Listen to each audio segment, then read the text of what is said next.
जय माता जी की। सबने घनी घनी। मैं चक्रवर्ती लखावत। आज अपन देखते हैं गुप्त साम्राज्य का टॉपिक। ठीक है, कल जो हमने मौर्य काल देखा था, एक बार हम मौर्य काल फटाफट से बोल लेते हैं, ठीक है, ताकि अपना रिवीजन हो जाए। सबसे पहले हमने मौर्य काल में साहित्य देखा था, जिसमें कौटिल्य का अर्थशास्त्र था। कथा, सरित सागर कथा कौन कहता है? सोमवार की कथा होती है। ठीक है, क्षेमेंद्र ने बृहद कथा मंजरी, इस हिसाब से हमने उनके देखा था। फिर अशोक के शिलालेख देखे थे। शिलालेख टोटल कितने हैं? 14 है। कितने स्थानों पे मिलते हैं? 8 स्थानों पे।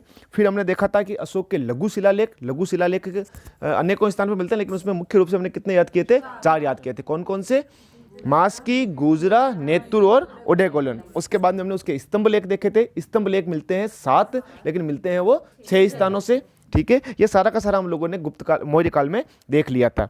इसके बाद में हमने चंद्रगुप्त मौर्य के बारे में देखा था। फिर उसका जो बीच में पुत्र होता है बिंदुसार, और फिर अशोक के बारे में देख के और मौर्यकालीन हमने प्रशासन देखा था। अब आ जाते हैं अपन गुप्त साम्राज्य पे। ठीक है, मौर्य साम्राज्य का जब पतन होता है, उस पतन के बाद में राजनीतिक एकता लगभग समाप्त हो चुकी थी और भारत छोटे छोटे भागों में विभक्त हो चुका था। उसके बाद में शुंग शासन आता है, कुषाण शासक, ये सब आप लोगों के सिलेबस में नहीं है ना, इसलिए इसके ध्यान देने की ज़्यादा जरूरत नहीं है। सबसे पहले इसमें सीधा आ जाओ। एक प्रश्न इनका जो बनता है, मोस्ट प्रश्न बनता है, वो प्रश्न ये बनता है कि ये किसके सामंत थे? ये थे कुषाणों के सामंत। गुप्त किसके सामंत थे? कुषाणों के सामंत थे। वापस बोलो, सबसे पहले हम कौन सा देख रहे हैं? गुप्त साम्राज्य। गुप्त साम्राज्य किसके सामंत थे? कुषाणों के सामंत थे। ठीक है, आगे आ जाओ। एक प्रश्न इसका इंपॉर्टेंट ये बनता है, अपन केवल वही चीजें देखेंगे जो रीट में आ सकती है अपने, है ना। गुप्त काल का या गुप्त वंश का आदि पुरुष किसे कहा जाता है? तो गुप्त वंश का आदि पुरुष कहा जाता है श्रीगुप्त को। किसे कहा जाता है? श्रीगुप्त को। अब अपन इसके शासक के बारे में देखते हैं, याद करते जाएंगे, बोलते जाएंगे, हमेशा वाला तरीका अपना वही। अब देख रहे हैं अपन चंद्रगुप्त प्रथम। इसका अगर आदि संस्थापक पूछ ले तो है श्रीगुप्त। आदि संस्थापक या तो कौन है? श्रीगुप्त। लेकिन अगर पूछ ले कि वास्तविक संस्थापक कौन है, तो इसका वास्तविक संस्थापक है चंद्रगुप्त। वहां भी चंद्रगुप्त था मौर्य साम्राज्य में भी, लेकिन वो चंद्रगुप्त मौर्य था, और यहां भी चंद्रगुप्त है। ठीक है, कंफ्यूज मत होना इसमें। इसका शासन काल है 320 ईस्वी से लेकर 335 तक। 320 से लेकर कहां से कहां तक है? 335 में। और ये वास्तविक संस्थापक माना जाता है। वापस देखते हैं, गुप्त शासक जो थे किसके सामंत थे? कुषाणों के सामंत थे। गुप्त काल का आदि पुरुष या संस्थापक किसे कहा जाता है? श्रीगुप्त को। गुप्त काल का वास्तविक संस्थापक किसे कहा जाता है? चंद्रगुप्त को कहा जाता है। अब प्रश्न अगला ये बनता है कि चंद्रगुप्त गुप्त साम्राज्य का पहला ऐसा शासक था जिसने महाराजाधिराज की उपाधि धारण की थी। प्रश्न क्या बनेगा? महाराजाधिराज की उपाधि धारण करने वाला प्रथम गुप्त शासक कौन था? तो चंद्रगुप्त था। ठीक है, इसकी सबसे इंपॉर्टेंट चीज है कि इसने एक नया संवत चलाया था, गुप्त संवत। कौन सा संवत चलाया था इसने? गुप्त संवत चलाया था। ठीक है, इस गुप्त संवत तो वापस शासन कब से कब तक था? 320 से लेकर 335 तक। वास्तविक संस्थापक कौन था? चंद्रगुप्त प्रथम। ठीक है, पहला वह शासक जिसने महाराजाधिराज की उपाधि धारण की थी वो कौन था? चंद्रगुप्त प्रथम। ठीक है, इसके बाद में एक जो इस नया संवत चलाया था, वो संवत चलाया था इसने 319-20 ईस्वी में। गुप्त संवत किसने चलाया था? चंद्रगुप्त ने। ठीक है, कुछ छोटे छोटे प्रश्न है, इसके फैक्चुअल चीजें देख लेते हैं। इसने लिच्छवी राजकुमारी कुमार देवी से विवाह किया था। ठीक है, कुमार देवी से विवाह किसने किया था? चंद्रगुप्त ने। ठीक है, और चंद्रगुप्त कुमार देवी प्रकार के सिक्कों से इस विवाह की पुष्टि होती है। ठीक है, वापस इतना से देख लेते हैं। गुप्त ये किसके थे? सामंत। कुषाणों के सामंत थे। ठीक है, इसके बाद में हमने देखा है कि इसका जो आदि पुरुष कौन है? आदि पुरुष कौन हो गया था? श्रीगुप्त हो गया था। और वास्तविक संस्थापक कौन था? चंद्रगुप्त हो गया है। ठीक है, और महाराजाधिराज की उपाधि धारण करने वाला चंद्रगुप्त हो गया। नया गुप्त संवत चलाने वाला चंद्रगुप्त 320 ईस्वी में। ठीक है, किससे विवाह किया था? लिच्छवी कुमारी कुमार देवी से। ठीक है, अब आगे आता है सबसे इंपॉर्टेंट शासक इसका समुद्रगुप्त। ठीक है, समुद्रगुप्त का शासनकाल अब सब लोगों को याद नहीं करना है। जो हमने मौर्य काल देखा था, मौर्य काल के तीनों शासकों को याद कर लेना, लेकिन गुप्त काल के जो प्रथम शासक है चंद्रगुप्त के, केवल इसका याद कर लेना 320 से लेकर 335 तक। बाकी सब जगह नहीं अपने को फंसना है। इसमें अपने को केवल यह देखना है कि यहाँ आ जाइए वापस। अब अपन देखते हैं समुद्रगुप्त को। समुद्रगुप्त के समय गुप्त साम्राज्य का सर्वाधिक विस्तार हुआ था। किसके समय सर्वाधिक विस्तार हुआ है? समुद्रगुप्त के। और इसके जो विजयों का उल्लेख है वो हरिसेन की प्रयाग प्रशस्ति में मिलता है। किसमें मिलता है? हरिसेन की प्रयाग प्रसिद्धि में। याद कैसे करेंगे इसको? समुद्र में कौन रहता है? हरि। समुद्र में कौन रहते हैं? हरि। तो हरिसेन किसके दरबार में था? समुद्रगुप्त के। और प्रशस्ति कौन सी? तो प्रयाग प्रशस्ति हो गई। ठीक है। फिर इसके जो विजय का उल्लेख एक तो आर्यावर्त से युद्ध करता है, एक दक्षिणावर्त से करता है, तो इतना इंपॉर्टेंट रीड के हिसाब से नहीं रहेगा। आर्यावर्त के युद्ध में अच्युत्य नागसेन और कोतकुलुज को हराता है, इंपॉर्टेंट नहीं है, याद नहीं करना है, बस ये याद कर लेना कि इन्होंने आर्यावर्त के राजाओं को हराया था। और दक्षिणापथ के 12 राजाओं को इसने जब पराजित किया था तो उसने जिस नीति का पालन किया उस नीति का नाम दिया इसने ग्रहण मोक्षानुग्रह। उनको ग्रहण करना, उनका मोक्ष करना, उन पर अनुग्रह कर देना। ठीक है। तो ग्रहण मोक्षानुग्रह की नीति किसकी थी? समुद्रगुप्त की। किसकी थी? समुद्रगुप्त की थी। ठीक है। किन राजाओं के प्रति अपनाई थी इसने दक्षिण के राजाओं के प्रति अपनाई थी। वापस हमने देख रहे हैं गुप्त साम्राज्य किसके सामंत थे? कुषाणों के सामंत थे। इनका आदि पुरुष कौन था? श्रीगुप्त था। ठीक है। इनका जो वास्तविक संस्थापक कौन था? चंद्रगुप्त था। महाराजाधिराज की उपाधि धारण करने वाला प्रथम शासक चंद्रगुप्त। कुमार देवी से विवाह किसने किया? चंद्रगुप्त ने। नया गुप्त संवत किसने चलाया? चंद्रगुप्त ने। उसके बाद में हम देख रहे हैं समुद्रगुप्त। सर्वाधिक विस्तार हुआ था इसके समय में और इसका दरबारी कवि कौन था? समुद्र में हरि। ठीक है। और प्रशस्ति कौन सी? प्रयाग प्रशस्ति हो गई। ठीक है। आर्यावर्त के युद्ध में पराजित किया था इसने। और उसके बाद में हम देख रहे हैं इसके दक्षिणापथ के युद्ध। ठीक है। दक्षिणापथ के युद्ध यानी कि दक्षिण के राजाओं के साथ इसने युद्ध किया। और नीति कौन सी अपनाई है? नीति अपनाई इसने ग्रहण मोक्षानुग्रह की नीति। कौन सी नीति है? ग्रहण मोक्षानुग्रह की नीति। समुद्रगुप्त की इस दक्षिण विजय को राय चौधरी ने कहा है धर्म विजय। धर्म विजय की संख्या किसने दी? राय चौधरी ने। उसने राय दी कि यार इसको हम ग्रहण मोक्ष अनुग्रह देते हैं। क्या करते हैं? ये राय दे देते हैं कि ये क्या है? धर्म विजय है। तो राय चौधरी ने क्या कहा है? धर्म विजय। अच्छा, हमने देखा है कि चंद्रगुप्त ने किससे विवाह किया था? लिच्छवी राजकुमारी कुमार देवी से। तो इसके जो सिक्के हैं समुद्रगुप्त के, उन सिक्कों पे लिच्छवी दोहित्र लिखा हुआ मिलता है। ठीक है। लिच्छवी दोहित्र लिखा होता है। यह इंपॉर्टेंट चीज है। लिच्छवियों का क्या हो गया था? ये दोहिता हो गया। तो इसका ननिहाल कहां पर था? लिच्छवियों में था इसका ननिहाल। ठीक है। यह इंपॉर्टेंट चीज है। लिच्छवी दोहित्र किसके लिए मिलता है? समुद्रगुप्त के लिए मिलता है। ठीक है। आगे कुछ 2-3 छोटी चीजें देखें कि समुद्रगुप्त प्रसन्न होने पर कुबेर की तरह और रुष्ट होने पर यमराज की तरह था। यह जानकारी मिलती है एरन अभिलेख में। किसमें मिलती है? एरन में मिलती है। और एरन लेख में ही इसकी एक रानी का नाम मिलता है जिसका नाम है दत्त देवी। क्या नाम है? दत्त देवी। वापस देखते हैं समुद्रगुप्त के दरबारी कवि कौन था? हरिसेन। उसकी प्रशस्ति कौन सी थी? प्रयाग प्रशस्ति। उसने दक्षिणापथ के राजाओं के साथ कौन सी नीति अपनाई थी? ग्रहण मोक्षानुग्रह की। इसे धर्म विजय की संज्ञा किसने दी थी? राय चौधरी ने दी थी। समुद्रगुप्त के सिक्कों में उसे क्या कहा गया है? लिच्छवी दोहित्र कहा गया है। कुबेर तथा रुष्ट होने पर यमराज के समान कहाँ है? एरन में। एरन अभिलेख में उसकी रानी का क्या नाम मिलता है? दत्त देवी। ठीक है। अब आगे आ जाओ। और प्रयाग प्रशस्ति में, अच्छा, उसकी विजयों का जो उल्लेख मिलता है वो मिलता है प्रयाग प्रशस्ति में। ठीक है। तो प्रयाग प्रशस्ति में उसे 100 युद्धों का विजेता बताया गया है। ठीक है। अब इसके सिक्के याद कर लेते हैं। इसके 6 प्रकार के सिक्के हैं। कितने प्रकार के सिक्के हैं? 6 प्रकार के सिक्के हैं। तो सिक्के कैसे याद करेंगे? 3 तो हो गए हैं पशु या पक्षी जो भी हैं, ठीक है, जानवर टाइप में। 3 हो गए हैं हथियार। कौन कौन से? पशु या पक्षी कौन कौन से? गुरुड़, अश्व और व्याघ्र। कौन कौन से हो गए? गुरुड़, अश्व और व्याघ्र। ठीक है। और धनुष हो गया है, धनुर्धारी। परशु यानी कि कुल्हाड़ी हो गई है। और एक हो गई वीणा। ये 3 याद कर लो अलग अलग से। कौन कौन से हैं? गरुड़, अश्व और व्याघ्र। सबसे पहले तो उड़ने वाला गरुड़, दौड़ने वाला घोड़ा, दौड़ने वाला चित्ता, व्याघ्र। ठीक है। इधर हाथ में लिया है धनुष, हाथ में लिया है परशु और हाथ में लिए वीणा। ये 6 याद होने चाहिए। उसके कौन कौन से सिक्के मिलते हैं वापस एक बार बोल लीजिएगा। कौन कौन से हैं? गरुड़, अश्व, व्याघ्र। ठीक है। धनुष, परशु और वीणा। ठीक है। आगे आ जाओ। समुद्रगुप्त के लिए सर्व राज्योच्छेदा के विरुद्ध का प्रयोग किया। इंपॉर्टेंट नहीं है। ठीक है, ध्यान रख लेना। कुछ विद्वान काच का और ये प्रयाग प्रशस्ति में इसके दक्षिणापथ के राजाओं के विजय का उल्लेख मिलता है। आर्यावर्त के, अच्छा, आर्यावर्त से 2 युद्ध होते हैं इसके। प्रथम युद्ध में तो इसने पराजित किया था अच्युत्य नागसेन और कोतकुलुज को। इंपॉर्टेंट नहीं है ये। हिस्ट्री फर्स्ट ग्रेड के टाइम अपन जब पढ़ेंगे उस टाइम देखेंगे, है ना। यहाँ केवल अगर जीके के हिसाब से देखना है अपने को तो जीके के हिसाब से ये इंपॉर्टेंट नहीं है। ठीक है। ये याद रखना है कि आर्यावर्त के साथ इसके 2 युद्ध होते हैं और दक्षिणापथ के साथ जो युद्ध होते हैं उसमें कौन सी नीति अपनाते हैं, वो दक्षिणापथ के साथ ये नीति अपनाता है ग्रहण मोक्षानुग्रह की नीति। कौन सी नीति अपनाते हैं? ग्रहण मोक्षानुग्रह की नीति। ठीक है, अब आगे आ जाइए,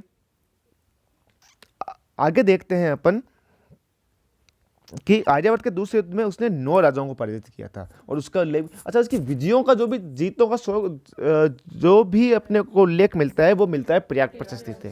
किससे मिलता है? प्रयाग प्रशस्ति से। वापस एक बार इतना सा देख लेते हैं फटाफट से। किसके सामंत थे भाई? कुषाणों के सामंत थे। ठीक है, इनका आदि पुरुष कौन था? श्रीगुप्त था। इनका वास्तविक संस्थापक कौन था? चंद्रगुप्त था। इसने कौन सी उपाधि धारण की थी? महाराजाधिराज की। ऐसी उपाधि धारण करने वाले ये प्रथम शासक था। ठीक है, उसने कौन सा संवत चलाया? गुप्त संवत। कब चलाया है? 320 ईस्वी में। ठीक है, किससे विवाह किया है? लिच्छवी राजकुमारी कुमार देवी से। उसके बाद हम देख रहे हैं समुद्रगुप्त के बारे में। समुद्रगुप्त की जो दरबारी कवि है वो कौन है? हरिसेन है। उसकी प्रशस्ति कौन सी है? प्रयाग प्रशस्ति है। कौन सी उसने नीति अपनाई है? ग्रहण मोक्षानुग्रह की नीति। किसके साथ में? दक्षिणापथ के राज्यों के साथ में। ठीक है, इस दक्षिणापथ के राज्यों के विजय को राय चौधरी ने क्या कहा है? धर्म विजय। ठीक है, सिक्कों में इसे क्या मिलता है? लिच्छवी दोहित्र। इसकी एक रानी का नाम मिलता है, उसका नाम है दत्त देवी। प्रयाग प्रशस्ति में इसके विजयों का उल्लेख कर उसे 100 युद्धों का विजेता बताया गया है। 6 प्रकार की स्वर्ण मुद्राएं हैं। 6 प्रकार की स्वर्ण मुद्राएं कौन कौन सी है? 3 तो पशु हो गए थे। कौन कौन से? गरुड़ हो गया, अश्व और व्याघ्र। वो कौन कौन से हो गए? धनुष, परशु और वीणा। ठीक है, आगे आ जाओ। दक्षिणापथ के राज्यों के साथ विजय प्रयाग प्रशस्ति में मिलता है और आर्यावर्त के दूसरे युद्ध में ये 9 राजाओं को पराजित करता है। ठीक है, अब आगे देखते हैं अपन। आगे अब है कि प्रयाग, इसने 8वें राज्यों पर भी विजय प्राप्त की थी। यह भी अपने को, इसकी सारी की सारी जो जीत है वो किसमें मिलती है? अपने को प्रयाग प्रशस्ति में मिलती है। कि उत्तर पश्चिम और उत्तर पूर्व के राज्यों के साथ इसने कौन सी नीति अपनाई है? सर्व करदान, आज्ञाकरण एवं प्रणामागमन। ये सब चीजें इंपॉर्टेंट नहीं है, केवल ग्रहण मोक्षानुग्रह की नीति किसके साथ अपनाई गई है? दक्षिण के राज्यों के साथ में। बस ये याद रख लेना। ये सारा का सारा मैटर किसके हिसाब से? हिस्ट्री के हिसाब से। इतना नहीं देखना है। इसने शक, कुषाण आदि को भी पराजित किया था। ये याद रखना। देखो, 2 तो आर्यावर्त को पराजित किया है। ठीक है, दक्षिणापथ के राज्यों को पराजित किया है। ठीक है, उसके बाद में 8वें राज्यों पर भी इसने विजय प्राप्त की है। उत्तर पश्चिम, उत्तर पूर्व के राज्यों पर भी विजय प्राप्त की है। शक और कुषाणों पर भी विजय प्राप्त की है। ठीक है, आगे देखो कि अपनी विजयों के उपलक्ष्य में, यह इंपॉर्टेंट चीज है, इसने अश्वमेध यज्ञ करवाया था। विजयों के उपलक्ष्य में इसने क्या करवाया था? अश्वमेध यज्ञ। ठीक है, इंपॉर्टेंट चीज ये, वही वापस मैंने बताया कि चीजें 2 प्रकार की होती है। एक चीजें तो होती है फैक्चुअल चीजें, एक चीजें होती है कि निम्नलिखित में से कौन सा कथन सही है या कौन सा कथन नहीं, गलत है। तो अगर ये, क्योंकि जो इसने अश्वमेध यज्ञ करवाए थे वो अश्वमेध यज्ञ करवाए थे इसने प्रयाग प्रशस्ति के बाद में। प्रयाग प्रशस्ति के बाद में, तो क्या उसका उल्लेख प्रयाग प्रशस्ति में मिलेगा? नहीं मिलेगा। इसलिए इसके अश्वमेध का उल्लेख किसमें नहीं मिलता है? प्रयाग प्रशस्ति में। क्या आ गई कथन? निम्नलिखित में से कौन सा कथन सत्य है या असत्य है? उसमें क्या आ गया कि इसने 4 अश्वमेध यज्ञ करवाए जिसका उल्लेख हमें प्रयाग प्रशस्ति में मिलता है। अश्वमेध यज्ञ तो करवाए, ये सही है, लेकिन उल्लेख प्रयाग प्रशस्ति में ये क्या? गलत है। तो ऐसे कथनों का ध्यान रखना है। आगे देख लीजिए। ठीक है, देख लिया ना ये कि अश्वमेध यज्ञ करवाए थे, लेकिन इसका उल्लेख किसमें नहीं मिलता है? प्रयाग प्रशस्ति में इसका उल्लेख नहीं मिलता है। आगे देखिएगा, आगे है कि प्रयाग प्रशस्ति के अनुसार समुद्रगुप्त की जो दिग्विजय था उसका उद्देश्य था धरणी बंध, यानी कि पूरी पृथ्वी को बांधना, पूरी पृथ्वी पर विजय प्राप्त करना। धरणी बंध, इसकी विजयों का उद्देश्य क्या था? ये सीधा प्रश्न पूछ सकते हैं। धरणी बंध। और किससे उल्लेख मिलता है? ये प्रयाग प्रशस्ति से मिलता है। ठीक है, और उत्तर भारत में उसकी अपनाई गई नीति थी, वो थी प्रसभ्य, द्वरण और दक्षिणापथ। ये लिख लीजिए, ये 3 चीजें एक आपने रजिस्टर में लिख लीजिए। सबसे पहली चीज तो दिग्विजय का उद्देश्य क्या था? धरणी विजय। उत्तरी वाले राज्यों के साथ उसका उद्देश्य क्या था? प्रसभोद्वरण, उसे जड़ मूल से उखाड़ फेंकना। और दक्षिण से उसका था ग्रहण मोक्षानुग्रह। वो एक बहुत चतुर शासक था, उसको पता था कि मैं उत्तर भारत का शासक हूँ, दक्षिण भारत के राज्यों पर लगातार इस पर विजय बनाकर मैं नहीं रख सकता हूँ। तो उसने उसको जीत लिया। जीतने के बाद उसने कहा कि मैं तुझे माफ करता हूँ। तो माफ करना ये बहुत बड़ी चीज होती है उन राजाओं के लिए। तो उन राजाओं ने हमेशा हमेशा के लिए उसकी अधीनता मान ली थी, है ना। तो उत्तर भारत के राज्यों के लिए तो कौन सी हो गई? प्रसभोद्वरण। और दक्षिण भारत के राज्यों के साथ कौन सी हो गई थी? ग्रहण मोक्षानुग्रह की नीति। अब आगे देखते हैं, प्रयाग प्रशस्ति में अशोक के कौशाम्बी अभिलेख पर जो उत्कीर्ण है, बौद्ध संघ में विभेदों को रोकने का आदेश दिया गया था। हम एक बार देखते हैं कि हमने अशोक के वो 5 देखे थे, सांची, सारनाथ, कौशाम्बी, रुमिंदई और निगिलवा। ये 5 चीजें हमने कल देखी थी। उसमें जो कौशाम्बी वाला है, मध्यकाल में अकबर इस कौशाम्बी वाले को मंगवाकर इलाहाबाद के किले में रखवा देता है ना। यानी मेरे कहने का मतलब यह है कि इस प्रयाग प्रशस्ति में और किस किस का उल्लेख मिलता है। प्रयाग प्रशस्ति में अशोक का भी है, प्रयाग प्रशस्ति में समुद्रगुप्त का भी है, प्रयाग प्रशस्ति से संबंधित शासक अकबर भी है, ठीक है। और इसके बाद में बीरबल भी है और एक जहांगीर भी है। सबसे नीचे वाली लाइन देखिएगा, प्रयाग प्रशस्ति पर अकबर के दरबारी बीरबल का भी लेख है और मुगल सम्राट जहांगीर का लेख भी मिलता है। ये बहुत इंपॉर्टेंट है, ठीक है। देखो वापस, प्रयाग प्रशस्ति किस पर उत्कीर्ण है? प्रयाग प्रशस्ति अशोक के कौशाम्बी अभिलेख पर उत्कीर्ण है। तो कौन कौन से शासक इस प्रयाग प्रशस्ति से कौशाम्बी से संबंधित हो गए? सबसे अच्छा, कौशाम्बी कौन सा? रानी का अभिलेख। कौशाम्बी कौन सा? रानी का। वो हमने मौर्य काल में पढ़ लिया था, ठीक है। कौशाम्बी अभिलेख में प्रयाग प्रशस्ति हो गई, ठीक है। फिर उसको प्रयाग यानी कि कौशाम्बी से प्रयाग या इलाहाबाद कौन लेके आ गया था? अकबर लेकर आ गया था। उसके बाद में इसका और किसका दरबार कवि जो बीरबल है उसका भी लेख है और जहांगीर का भी लेख है। वापस इतना एक बार देख लेते हैं इसको, समुद्रगुप्त को ही देख लेते हैं। उसका दरबारी कवि कौन है? हरिसेन। उसकी प्रशस्ति कौन सी है? प्रयाग प्रशस्ति। उसकी उत्तर भारत के राज्यों के साथ नीति प्रसवोद्वरण। उसके दक्षिण भारत के राज्यों के साथ नीति ग्रहणा मोक्षानुग्रह की नीति। इसे सिक्कों में क्या कहा गया है? लिच्छवी दोहित्र, है ना। कुबेर तथा रुष्ट होने पर यमराज की तरह एरन लेख में 100 युद्धों का विजेता प्रयाग प्रशस्ति में 6 प्रकार के इसे सिक्के, सोने के सिक्के थे, स्वर्ण मुद्राएं थी, हैं। गुरुड़, अश्व और व्याघ्र, धनुष, परशु और वीणा, ठीक है। फिर इसने आर्यावर्त के युद्ध किए थे, 2 बार किए थे। प्रथम युद्ध में उसने अच्युत वगैरह को उनको पराजित किया था। इसके बाद में अपन देख रहे हैं इसने 8वें राज्यों को भी पराजित किया था, उत्तर पश्चिम और उत्तर पूर्व के राज्यों को भी पराजित किया था। इसने शक कुषाणों को भी पराजित किया था। लेकिन इंपॉर्टेंट चीज़ क्या आती है कि इसकी दिग्विजय का उद्देश्य क्या था? धरणीबंध उत्तर भारत के राज्यों की, ये चीज़ें इंपॉर्टेंट है। दिग्विजय का उद्देश्य धरणीबंध, उत्तर भारत के राज्यों पर विजय, प्रसवोद्वरण, दक्षिण भारत के राज्यों के साथ विजय, ग्रहण मोक्षानुग्रह की नीति। फिर इसकी एक कौशाम्बी अभिलेख अशोक का था, इसी पर प्रयाग प्रशस्ति है। इसे इलाहाबाद कौन लेकर आता है? अकबर। यहाँ पर बीरबल का भी लेख है, यहाँ पर जहांगीर का भी लेख है, ठीक है। अब प्रयाग प्रशस्ति के बारे में पूछते हैं। ये देख लीजिए, इनकी लिपि है ब्राह्मी लिपि और ये विशुद्ध संस्कृत में लिखा गया है, बिल्कुल शुद्ध संस्कृत में लिखा गया है ना। उसके बाद में हाँ, ये इंपॉर्टेंट है, ये चंपू शैली में लिखा गया है। चंपू शैली का मतलब क्या होता है? जो गद्य में और पद्य में दोनों में होती है उस शैली को कहते हैं चंपू शैली। इसका प्रश्न बार बार पूछती है आरपीएससी कि प्रयाग प्रशस्ति कौन सी शैली में लिखी गई है, तो कौन सी में? चंपू शैली में। और जो इंपॉर्टेंट चीज मैं बार बार बता रहा हूँ वो है कि इसमें समुद्रगुप्त के अश्वमेध यज्ञ का उल्लेख नहीं है, ये ध्यान रखना, ये मत भूलना, ठीक है। इसने 12 किन राज्यों को पराजित किया था? ये फर्स्ट ग्रेड में क्वेश्चन आया था, लेकिन मैं बार बार कर रहा हूँ कि ये हिस्ट्री के हिसाब से इंपॉर्टेंट है, जीके के हिसाब से इंपॉर्टेंट नहीं है। 1-2 प्रश्न अगर ऐसे बाई देव अगर पूछ भी लेते हैं तो ऐसे प्रश्न गलत हो जाना भी कोई दिक्कत वाली बात नहीं। इसके पीछे टाइम खराब अपने को नहीं करना है, ठीक है। आगे आर्यावर्त के प्रथम कौन से, आर्यावर्त के दूसरे, ये भी इंपॉर्टेंट नहीं है। अश्वमेध का उल्लेख कहाँ मिलता है? फिर अगर प्रयाग प्रशस्ति में नहीं मिलता है तो कहाँ मिलता है? तो हमने देखा उसके अश्वमेध प्रकार के सिक्के चले हैं, तो उसके अश्वमेध यज्ञ का हमें किससे जानकारी मिलती है? उसके सिक्कों से हमें इसके अश्वमेध की जानकारी मिलती है। उसके बाद में एक देख लीजिए, चीनी स्रोतों के अनुसार, यह भी इंपॉर्टेंट प्रश्न है, श्रीलंका के शासक मेघवर्मन ने समुद्रगुप्त के पास दूत भेजा और एक बौद्ध मंदिर के निर्माण की अनुमति मांगी, ठीक है। इसके बाद में अच्छा, ये 4 नीतियां एक बार वापस अलग पेज पे लिख लीजिए। अलग पेज पे क्या लिखेंगे? सर्व कर दाना ज्ञाकरण प्राणामागमन। ये नीति किसके लिए थी? ये नीति थी उत्तरी एवं उत्तरी पूर्वी राज्यों के लिए थी। प्रसवोद्वरण की नीति किसके लिए थी? उत्तर के लिए।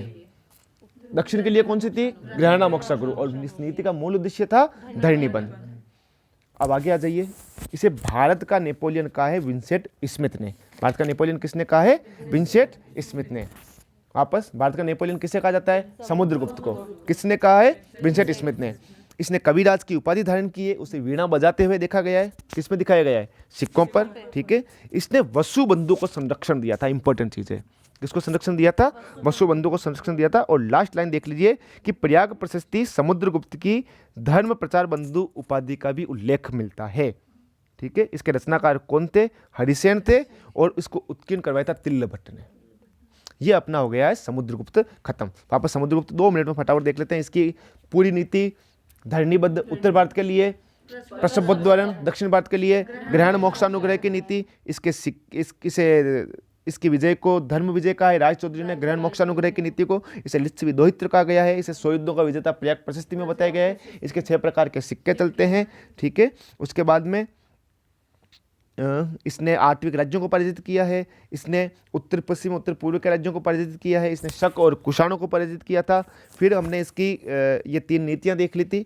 कौशाम्बी अभिलेख के बारे में देख लिया था, कौन कौन हो गया, अशोक हो गया, समुद्रगुप्त हो गया, अकबर हो गया, बीरबल हो गया और जहांगीर हो गया था। ठीक है, इसकी शैली कौन सी थी, चंपू शैली है। लिपि कौन सी हो गई, ब्राह्मी लिपि। भाषा हो गई है संस्कृत, पूछते हैं सवाल यहाँ से पूछेंगे। ठीक है, और श्रीलंका के शासक मेघवर्मन ने किस भारतीय शासक से बौद्ध मंदिर बनवाने की अनुमति मांगी थी, समुद्रगुप्त से। इंपॉर्टेंट प्रश्न है, एज इट इज आ सकता है, याद रखना। मेघवर्मन वाला मुझे सबसे इंपॉर्टेंट लग रहा है, ये आ सकता है, याद रखना, भूलना मत कि मेघवर्मन ने किससे अनुमति मांगी है, तो समुद्रगुप्त से मांगी है। भारत का नेपोलियन किसने कहा है, विंसेंट स्मिथ ने कहा है। इसे कविराज की उपाधि भी दी गई, इसने वसुबंधु को संरक्षण दिया था। ये हो गया अपना चंद्रगुप्त और समुद्रगुप्त। इसके आगे आप देखेंगे अपन चंद्रगुप्त द्वितीय। ठीक है।